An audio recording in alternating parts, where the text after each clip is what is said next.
तर असा मऊ लुसलुशीत आणि जाळीदार ढोकळा बघून तुमच्या देखील तोंडाला पाणी की नाही? तर बघा याची कृती.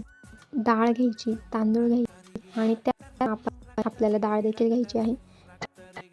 धुवून घ्यायची आणि मिक्सरला ते फिरवायचं आणि दोन छान डाळ धुवून घ्यायची. मिक्सरला फिरवायचं, त्यामध्ये थोडं दही टाकायचं आणि दही टाकून आणि थोडंसं टाकून मिक्सरला बारीक करून घ्यायचं आणि झालेलं जे बॅटर आहे ते एका भांड्यामध्ये ओतून घ्यायचं. तर असंच करून आपण सर्व डाळ आहे ती दळून घ्यायची आहे. थोडीशी हळद टाकून आणि छान ते फेटून घ्यायचं आणि रात्रभर किंवा दिवसभर आंबायला ठेवायचं. तर बघा आता हे बॅटर कसं वरती फुललं आहे मस्त. तर आता आपण छान असं एक साईड फेटून घेऊया.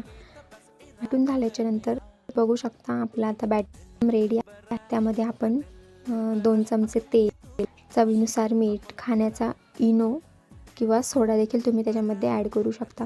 आणि सोडा टाकल्याच्यानंतर किंवा इनो टाकल्याच्यानंतर तो ॲक्टिवेट होऊ द्यायचा आहे आणि त्यामध्ये थोडंसं पाणी टाकायचं. आणि इकडे बघू शकता मी पाणीसुद्धा गरम करण्यासाठी एक साईडला ठेवलेलं होतं, जेणेकरून आपल्याला इकडे इनो टाकल्याच्यानंतर आपण लगेच आपला ढोकळा जो आहे तो आपण सेट करू शकतो. आणि इनो टाकल्याच्यानंतर छान असं फेटून घ्यायचं आणि 1-2 मिनटं तसंच ठेवायचं. त्यानंतर आपण ज्या प्लेटमध्ये ढोकळा सेट करणार आहे त्या प्लेटला थोडंसं मस्त तेल लावून घ्यायचं. तेल लावून घेतल्याच्यानंतर जे आपलं बॅटर आहे ते आपल्या प्लेटमध्ये ओतून घ्यायचं आणि थोडंसं प्लेट अशी खाली अशी झटकायची आहे, जेणेकरून त्याच्यामध्ये जी काही हवा असेल ती बाहेर निघून जाते. आणि मस्त ढोकळा आता वाफवायसाठी आपण 20 मिनटं ठेवायचा आहे. 20 मिनटाच्या नंतर आपण तो ढोकळा चेक करून बघायचा की ढोकळा झालेला आहे की नाही. 20 ते 15 मिनटं तुम्ही देखील शिजवून घ्यायचा छान ढोकळा. इकडे बघू शकता आपला ढोकळा मस्त असा शिजलेला आहे. त्यानंतर आपण करायची आहे तडक्याची तयारी.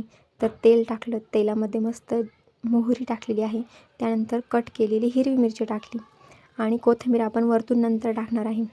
थोडीशी साखर टाकायची आणि पाणी टाकायचं आणि आता मस्त आपण ढोकळ्याचे जे आहे काप करून घेणार आहे.